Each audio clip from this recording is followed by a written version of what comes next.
What's the story from like there to IPO? Oh man, like lots of just grinding and blood, sweat, tears, crying. My co-founder Dylan, who today is our CFO, he was basically kind of doing online poker during the day or night to fund the company and basically financing the whole thing as we were scaling up. Who'd you raise from after that? We emailed Mark Cuban with this cold pitch that was just, hey, we're building this startup. It's gonna, store data online. We emailed him and like expecting nothing to happen. A few weeks later, a month or two later, he invested, and we had then a few $100,000 to go and scale with. Didn't you buy him out though after? The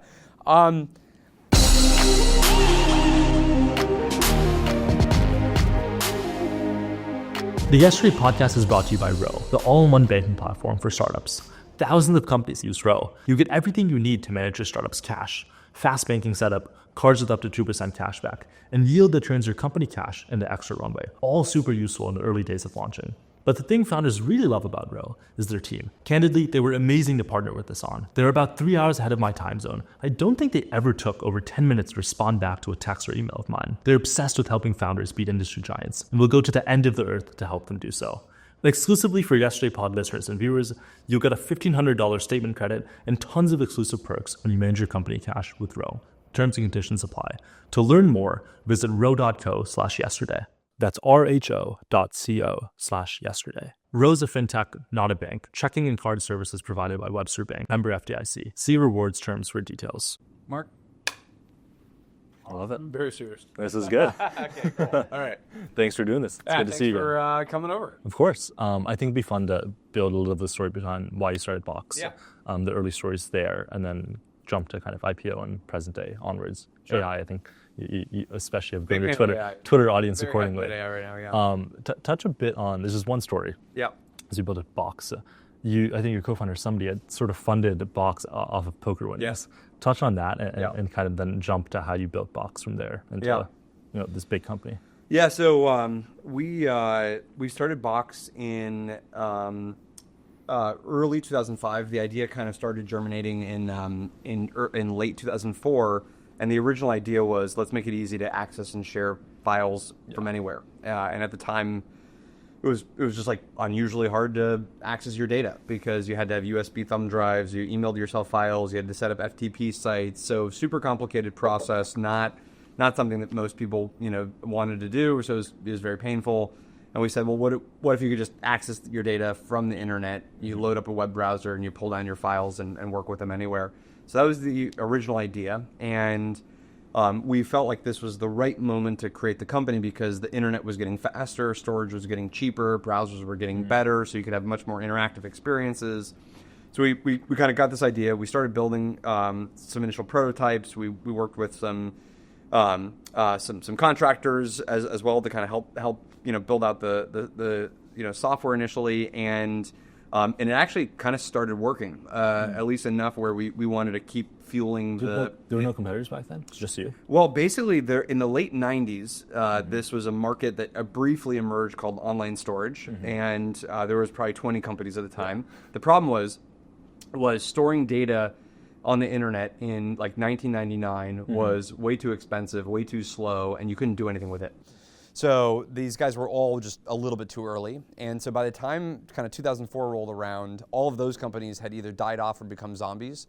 And so they just weren't updating their software. They didn't have modern experiences. I remember one of the sites at the time, I could get the numbers wrong, but I think something like it gave you like 10 megabytes of storage. So you could like literally store like 3 documents.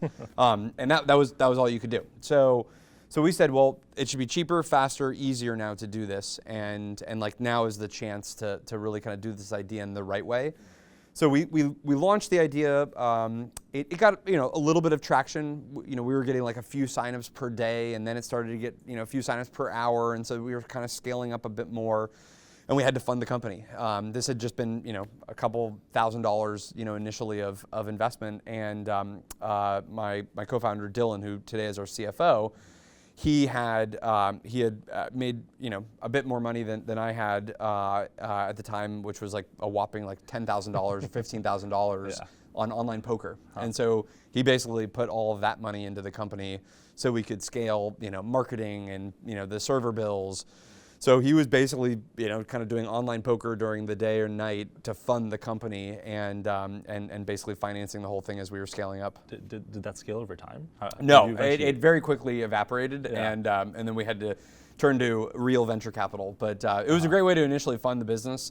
He's a poker whiz, still is today, at least at the kind of more social side of gambling we do. But yeah, funded the company initially. Who'd you raise from after that? So we found some angel investors in Seattle. We were spending the summer between our sophomore and junior year. We found some angel investors that were super kind of nice. They thought maybe they were helping out like the local kids build their startup. So we kind of pulled on all of the heartstrings on we're just a couple kids from the neighborhood trying to build this company, and they were nice enough to help finance it. And then about 2 months after that, we emailed Mark Cuban with this cold pitch that was just hey, we're building this startup. It's going to store data online.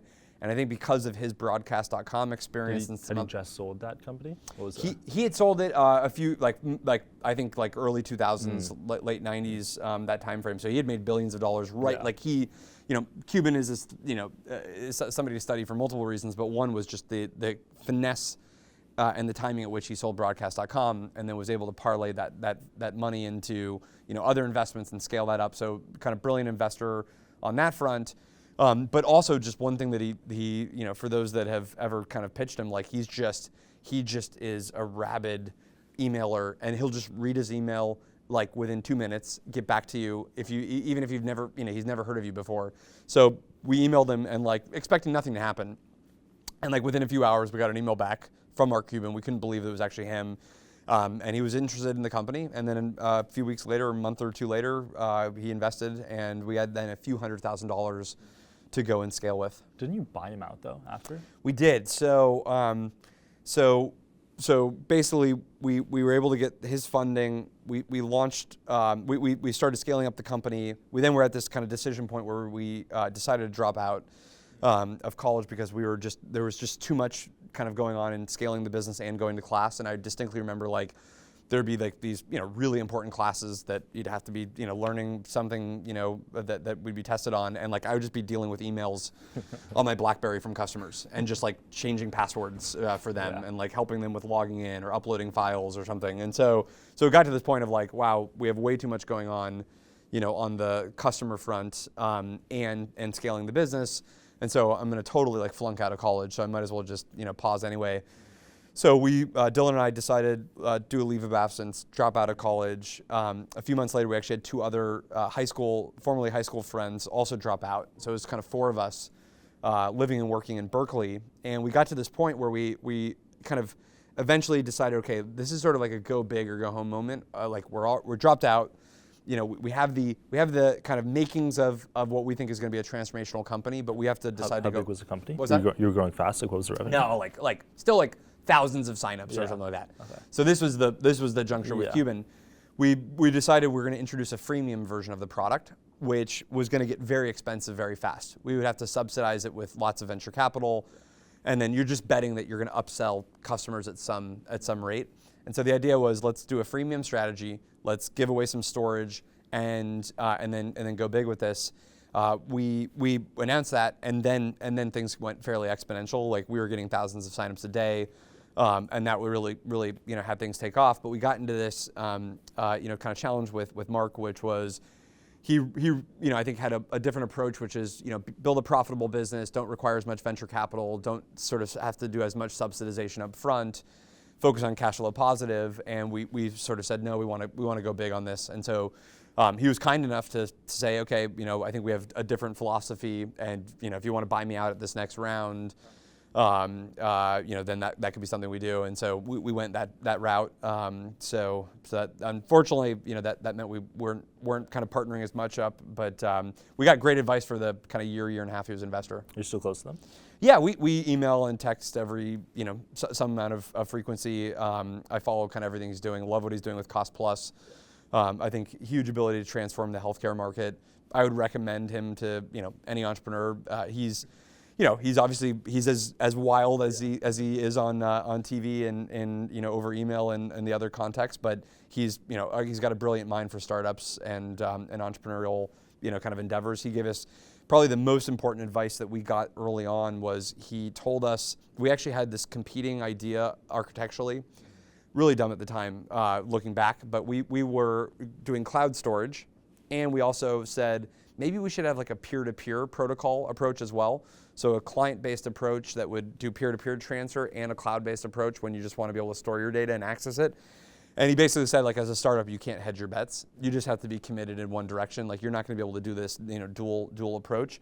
And that advice both saved the company early on, but also we ended up using that advice for like 1,000 future decisions. Anytime we felt like, okay, are we doing this strategy to hedge? Like, because we just can't commit to one path or another. And I always look back on that, and it's a good reminder to like make sure that you have as much focus as possible, which can be different from having optionality. Like, there are certain situations where you don't want to overly commit because you need to know that you've got some range of motion. We're seeing that a lot in AI, but that's not an excuse to have a hedge strategy where you're not going to get then the benefits of the full upside of if one of the paths work. And especially as a small startup, you just can't afford to do that. What are some of the points in time you had to kind of like decide every month on something. About a year and a half later, we had this point where we had to decide: do we go full enterprise, or do we try and be both enterprise and consumer? That was like, you couldn't have written a perfect kind of hedge example, because on one hand, you're like, well, why can't you do both? And then you kind of play it out, and you're like, well, the consumer company would need to do photo sharing and online backup and really good music players and like the stuff that consumers do with their files, tax filing, all that kind of stuff. The enterprise company would do like deep security, compliance, governance, regulatory controls, lots of functionality, workflow. And you're like, those are two totally different companies. Like, the amount of time, if you don't commit to one path or another, you will not build a good enough product to solve the other side. And so then eventually what you're going to do is be sort of mediocre in both efforts. And so we were able to kind of replay that advice, and we basically went all in on the enterprise, totally foregoing the consumer market, knowing that if consumer totally exploded as a big opportunity, we'd miss it. But that's because we were just like fully committed to the enterprise path. So thank you, Mark, for that advice. What year was that? We pivoted the company somewhere around late 2006, 2007. Nice. What's the story from like there to IPO and then kind of you build up present day? Oh man, like lots of just grinding and blood, sweat, tears, crying. Many moments between those. So that was really a period where we were just scaling up, the company on a bunch of different axes. So we pivoted the enterprise, and we had this thesis, and this was actually one thing that we benefited from our start in the consumer. As a result of this, but we basically said, okay, what if it turns out that in the late 2000s or 2010s, as we kind of rolled out the future, that the future of enterprise software was totally different. It was more consumer-oriented. It was end-user-led. So you went in through the user as opposed to through the normal channels of IT decision-making. You had simple user experiences to make it easy to adopt and easy to kind of rapidly grow, and it was very viral.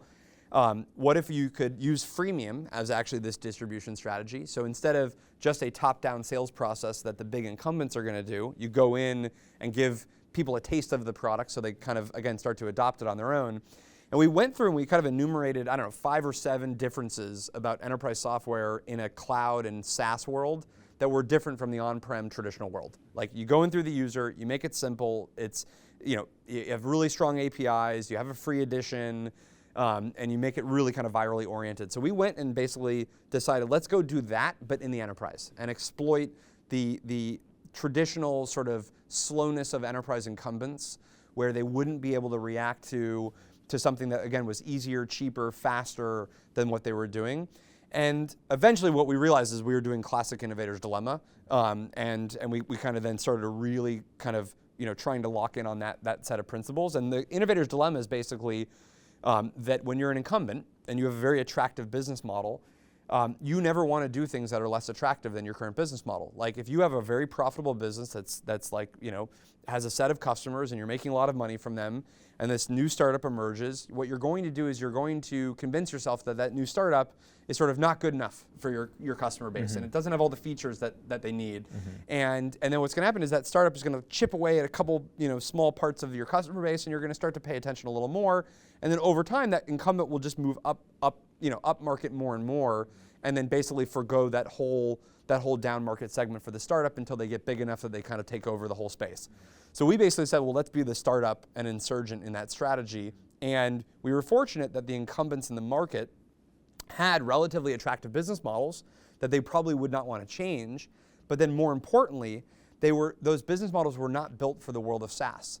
They were built for a world where you sell enterprise software to a company, you get it deployed, you then have to go and have people manage infrastructure in a data center.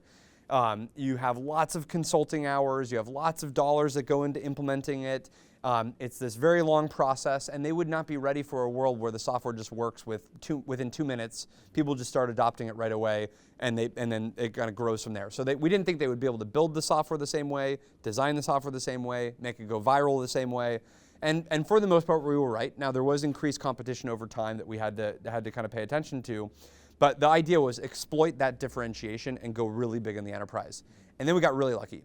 There was this sort of moment where the iPhone, then Android, then the iPad all kind of came out in about a 2 to 3 year period. And mobile and then the combination of cloud essentially changed the entire paradigm of enterprise IT, because you could no longer be in a world where all of your infrastructure, all of your software was on premises inside of a data center, when all of your employees were running around everywhere with mobile devices. They wanted to work from anywhere. They wanted to share with anyone. They wanted to collaborate instantly. And so all of the legacy software basically was broken for that new world of work. And some of that, again, kind of very lucky timing. We had the right architecture, and we just exploited that. So we Ben Horowitz wrote this post in the early 2010s of, I think he called it like the fat startup. And it's kind of the opposite of the lean startup, which is you're much more iterative. You kind of find product market fit, and you kind of grow with your user base. This theory was really a get big fast type of theory. Like once you have product market fit, you just pummel the market with distribution, more product capabilities, and you build a flywheel of the company with more customers will build the right features next. That will then get them more customers. And so you want to basically do whatever you can to harness and exploit that flywheel. So the time between, let's say, 2007 and then our IPO, 7 or 8 years later, was really just driving that flywheel. We scaled up our enterprise sales team pretty massively, but also we focused heavily on what are the next set of product features, how do we make sure that we dominate on the software front to ensure that we're building the leading platform in this space from a disruptor standpoint. And that was the journey. And it was just kind of grinding out those 7 or 8 years as we were scaling up. When did you kind of catch wind of AI more broadly? I think it's 2015 when OpenAI was started. Elon had kind of that dispute with Larry Page and DeepMind, whatever, and then there's this thing called OpenAI. When were you kind of catching wind of that and being like, okay, this is important? Probably within a couple of years of that time frame. I remember talking to Sam about AI is this big thing, and he was running YC, and we would catch up on kind of the startup world and what's going on, and he, it was clear that he found religion on AI as like, this is the next big frontier, which was actually, again, very contrarian at the time, because we had no examples of AI really doing anything, that useful. You probably, I don't remember all the lineage of events, but you would have probably had Siri at that point, Alexa plus or minus. And so it was clear that like, okay, yeah, you'll be able to like ask the weather of this and figure out some sports scores, but there's no like obvious way that we know how to deploy any form of AGI or anything that would do a complex task. So it was very contrarian to basically say I'm going to go build an AI lab at that point, and it was so contrarian that like it was like notoriously like not the easiest funding round. You had to have people like Vinod really kind of step up, and Elon, et cetera. So I think I started then paying attention more to it because it was a little bit in the atmosphere, but not in a very big way. I invested in this company called Vicarious. What do they do? It was a very early AI lab that I think was more akin to if you listen to the latest kind of Richard Sutton podcast with Dwarkesh. more akin to that approach, which is okay. We probably have to have more of a learning system that looks a little bit more like what humans or animals do. It wasn't kind of next token prediction in today's sense, from an LLM standpoint. So I invested in the space, just tried to study it a little bit, but there was no obvious immediate implication. And then within a few years, 2, 3, 4 years, we had this big wave of things like, you had better image detection capabilities, so we could do image classifiers.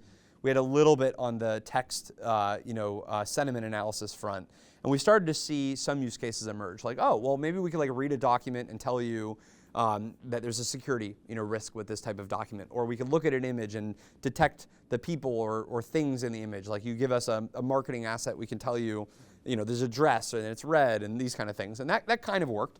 The problem was you had to have effectively a model per use case. And so as we deployed more functionality in this space, we realized just how hard it would be to scale, because every enterprise in every region, in every vertical, would need a different model for their use case, because you had to have these kind of hyper-trained models just for each workflow. So we initially launched some capabilities, and we were very excited about the potential, but the rate of progress in this space did not kind of go at a rate that was going to let us really scale it out, because we could just never deploy enough models for enough of the customer use cases, and it was just too bespoke to really get scalability from. So we kind of shelved that set of efforts, and we moved on to other things. COVID happened, people got distracted by other stuff, and then obviously the big moment was ChatGPT. And with the ChatGPT moment, we were like, oh my God, this is just the future. It was so obvious that this was the future the moment that happened, and we probably should have known it was the future with GitHub Copilot. That was probably a good enough indication, but ChatGPT made it so real about, wait a second, we could just be putting text from the document in the context window and look at all of these use cases that become possible. And so that was the real moment where we did of kind of a near full pivot of the company. What was the full pivot? Where were all the different beachheads to actually be an AI first company? Yeah, so it started first with just, you take a small team, and it was winter break of 2022, and so it was kind of bad timing and good timing, because you're oh my God, we might have to rebuild core parts of our stack, who's around, and we're just we're on Zoom meetings all throughout.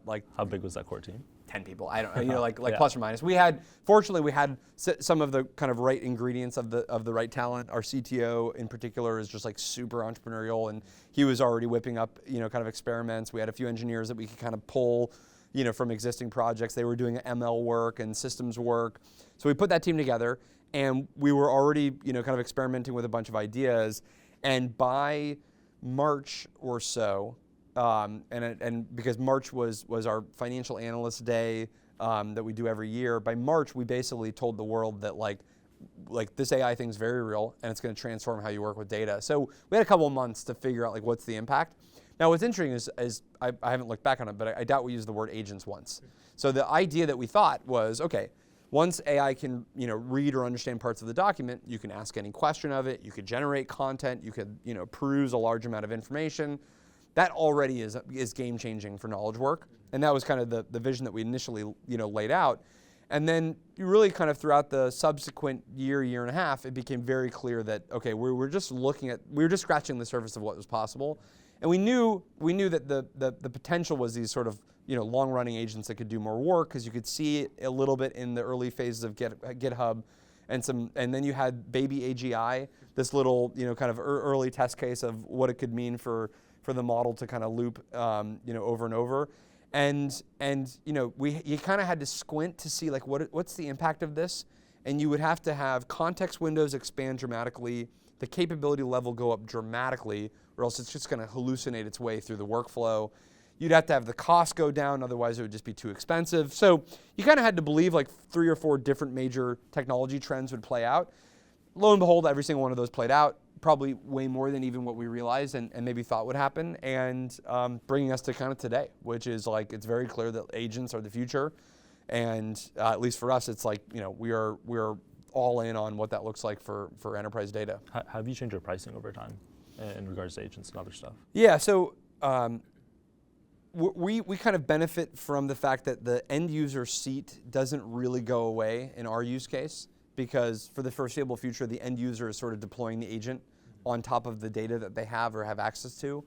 So I think, it's not very creative, but I think that you're going to basically have seats for the end users, the humans essentially, and that will be pretty traditional. $10 a month, $20 a month, $50 a month, depending on the use case. Like nothing that creative on that front. And then you're going to have effectively some monetization of agents, which will inevitably have to be consumption oriented in some way, shape, or form. And you won't like pay for the number of agents because you can kind of always game that system. So it's sort of just like, what's the volume of work that the agent is doing? And Do you think there's some sort of like outcome-based pricing? I think if you are in a very deep vertical, you can do outcome-based pricing. And then again, outcome-based pricing and consumption pricing, you can, kind of almost you can look at them as two sides of the same coin. Like, is an outcome extracting the text from a document, or is that just consumption of how much time the AI spent extracting text from the document? So now there are clear cases for pure outcome. Like, you're going to pay us once you get a successful lead. That's very outcome oriented, because some of that was not even directly the agent doing work. You had to have like real life kind of interact with it. What we're going to do is we're going to do mostly consumption pricing, but what we'll do is sort of have the consumption be defined by useful types of work that the agent is doing. And it'll just be like, what's the volume of that useful work, which again kind of is akin to outcomes, but just as a more narrow kind of granular way.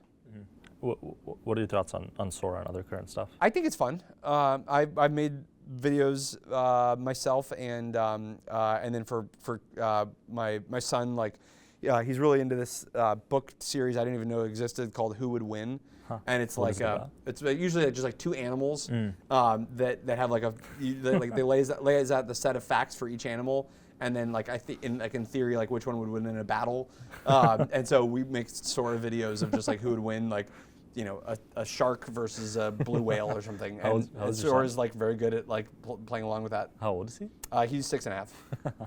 So it's great technology. I'm sure it's like destroying his brain and understanding of reality, but it's a lot of fun. What are your thoughts on that? I think like as AI is, I think like Sora is good, but it's worse for kids. How do you think about that? I grew up in AOL chat rooms.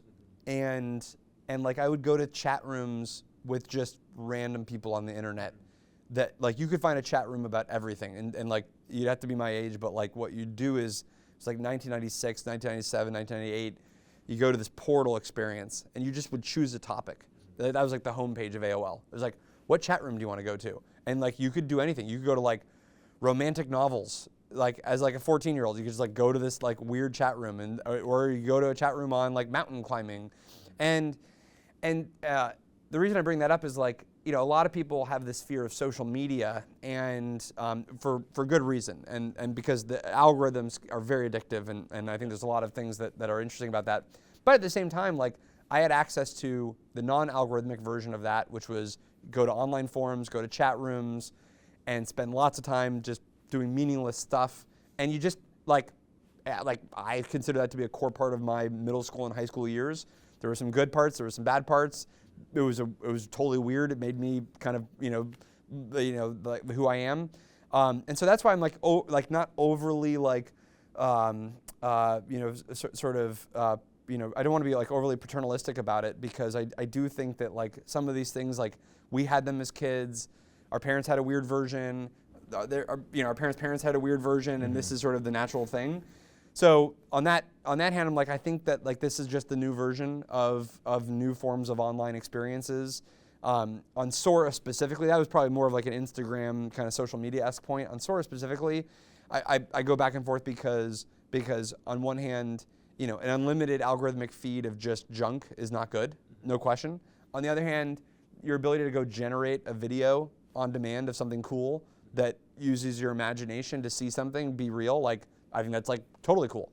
And we do things where we had ChatGPT generate an image of a Lego set for my son to go build. So he's got all these Legos, from various sets, and like why don't we have ChatGPT design, like tell us something that you could go build with these Legos? And it came up with this cool structure, and he built part of it and kind of got bored.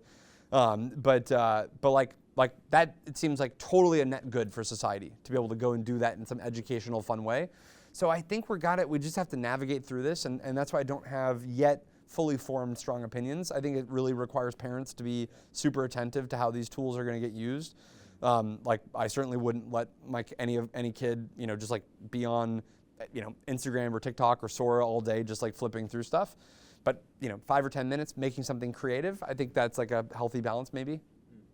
Why do you think most companies fail at implementing AI properly? I feel like you're relatively early and smart about getting to it and changing Box in the way that Box kind of implements this. Why do you think some companies are kind of late to it? They're not doing it well enough? Well, I think first of all, it's like very excruciating because you're like we've already had to re-architect core parts of our AI system probably 2 or 3 times just in the past, let's say 2+ years. And that's because the underpinnings of the technology are changing so fast that, the scaffolding we thought would be most relevant a couple years ago, like I'd say half of it is irrelevant, half of it is more relevant than we thought. And we wouldn't have predicted in advance kind of which would be which. So you're constantly changing out the engine as you're flying the plane. And that's hard. It's like stressful. You have to be on top of every single trend going on. There's a lot of people that probably would think that like my information habits are like entirely ADD at this point, and they are absolutely. What are they? Just constantly reading everything. Yeah. I read everything that happens on the internet at this point related to AI, and it's like totally ADD. And I've convinced myself that it's also entirely necessary given this environment, because if you don't understand, the latest capability of improvements of context window management and improvements that Claude 4 or 5 has versus what OpenAI has with GPT-5, you're going to make totally different architecture decisions about the scaffolding you build. So there's so many things where on a daily basis you kind of have to know what's going on, and you have to build an overall pattern you have to build an overall story that puts all these things together. That then tells you like what's going to happen next, who's going to go in that direction, how is that model improving, what's the rate of change in SWE-bench, and how is that going to then impact tool use. So I just think it's like imagine being a big company and trying to keep up with all of that.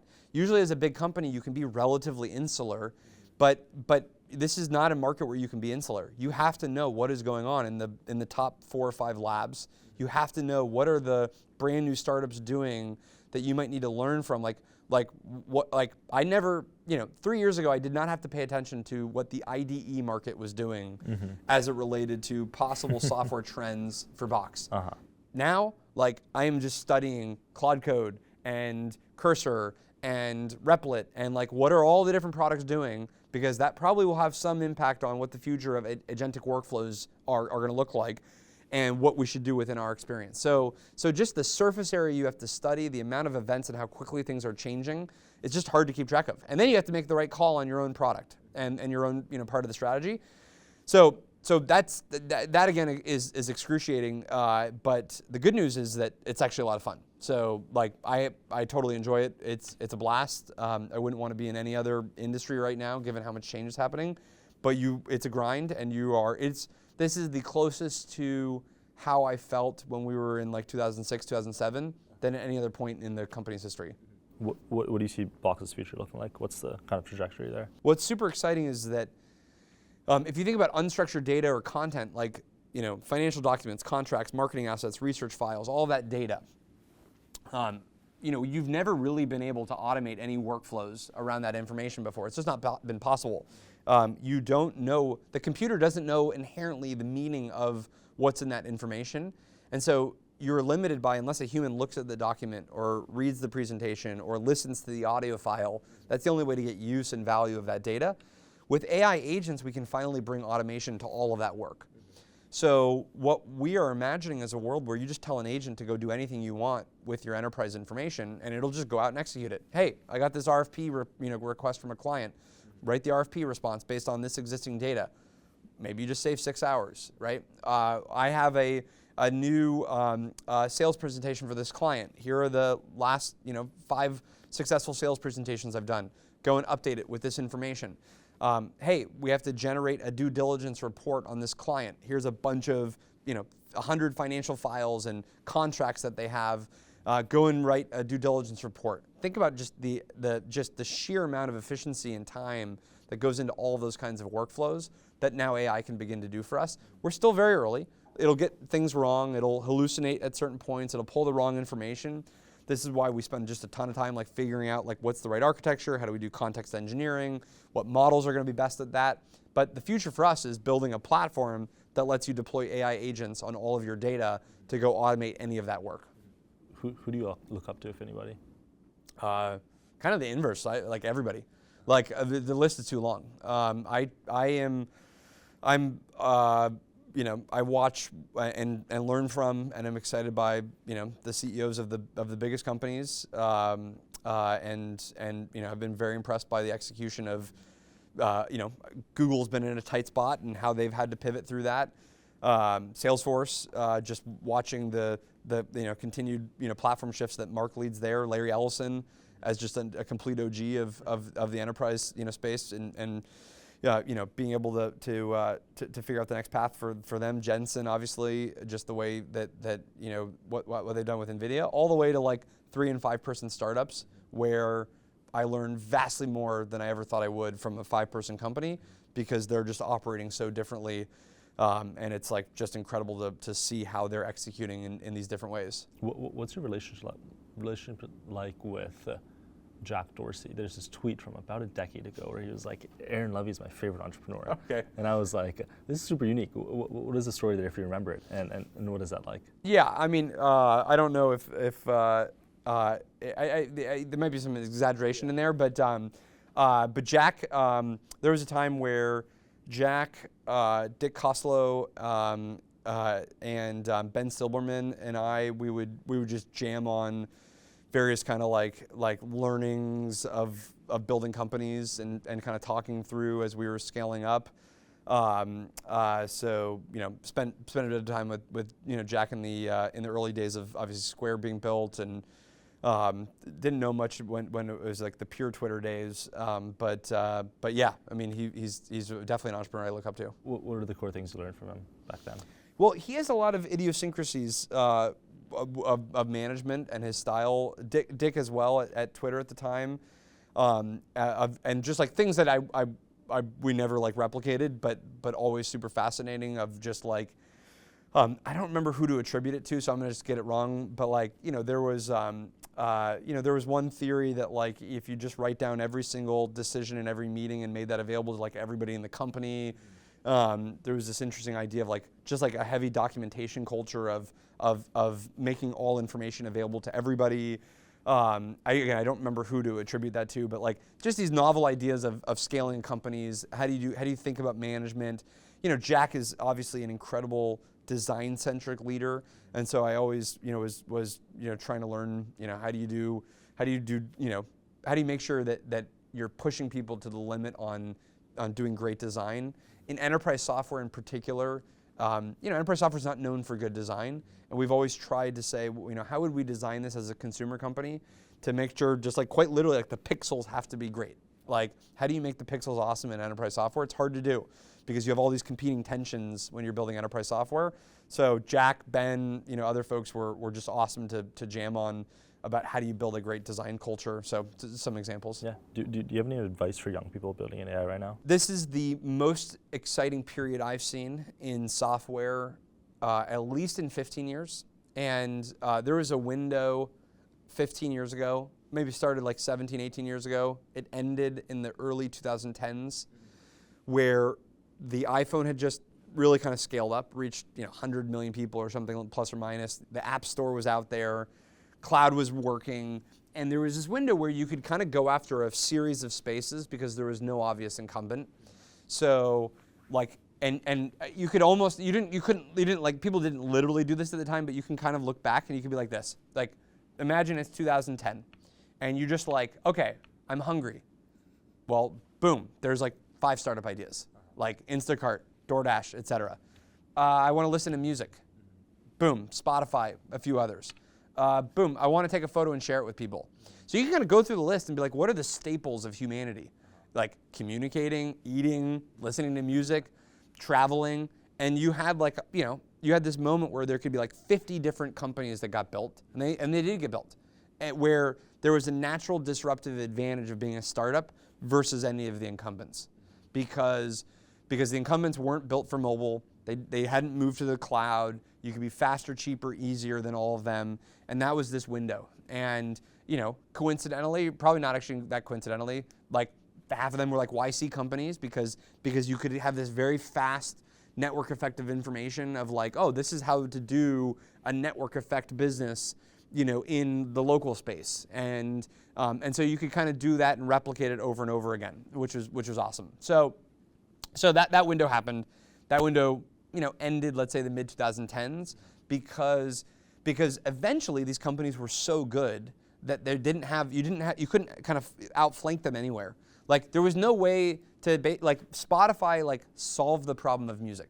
Like it didn't matter that there was something like $3 cheaper. It didn't matter that something had like a slightly better playlist. Spotify solved music. And DoorDash and Instacart and a couple others solve food. Like we don't need a 10th food company. So unfortunately the window closed. And then there was this lull. We kind of had this brief moment maybe of crypto that had some attempts at rebuilding some new disruptive approaches.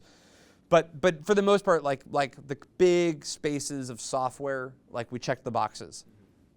AI is the first moment in effectively 15 years where it's a reset, where you could basically go through most categories. They're going to be different categories. You're not going to do food delivery with AI. So I'd highly recommend against trying to disrupt the existing staples with an AI spin, because the incumbent will just do that well. But there's all these new categories where the category is not a software category traditionally. It's a form of humans that have to do things that people just had scarce access to before. So think about all of the things in the world where you're like, oh man, if I had just had access to an expert in this thing, my life would be easier. An expert in taxes, an expert in healthcare, an expert in tutoring. GPT. What's that? Just GPT it. Just GPT it. But now, how do I productize that experience for each of these spaces? What do you think are the new staples? All of them. Literally. Think about. I mean, I'm very biased toward the corporate world. So for me, I kind of look at it as like an org chart, and just look at the org chart of a company, and until there is a very real big player per job function in the org chart, then we're not done with this window. There's going to be an incredible AI agent that does DevOps. There's going to be an incredible AI agent that does security. There's going to be an incredible AI agent that does legal contract analysis. Some of those agents will come from an incumbent. We're going to offer a platform that does a lot of the knowledge work, document-oriented ones. But that's a part of the whole ecosystem that is possible. Some of them will come from Salesforce. Some of them will come from ServiceNow. But there's going to be a lot of categories where there's no natural software incumbent in that space that is just totally ripe for disruption and for a new startup to emerge. So I think my advice would be more just, I would do all the normal advice, which is the timeless stuff. Build a great culture, have a co-founder or co-founders that you really trust, all of that kind of stuff.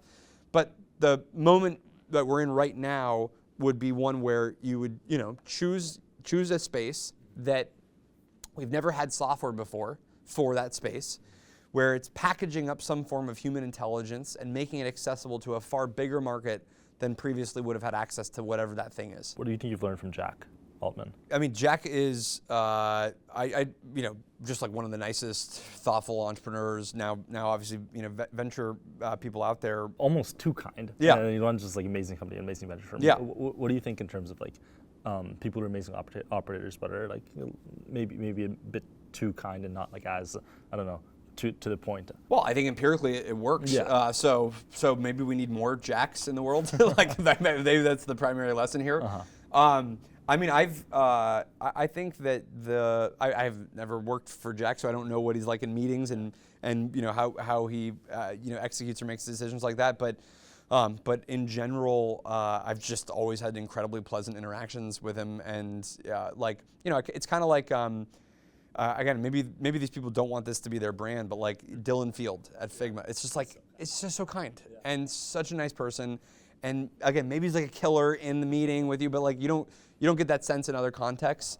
And I mean, I actually think there's a longer list of those type of people. Again, I don't want to like change anybody's reputation, but like I think Patrick Collison, John Collison, like they're just like super nice people that are just incredibly thoughtful, and I think that works. Like you don't have to be, again, crazy aggro all the time. Like we maybe like think from this sort of stereotype. So yeah, I think there's a good pattern there. How would you describe your management style? How do you operate? I care a lot about product and like what we're building. So I spend a lot of my time just there in the core of how we're building what we're building, and trying to kind of keep pushing the bar of what we can deliver. And hopefully I do that in like a semi nice way. But I sometimes can let out a little bit, maybe more than I should.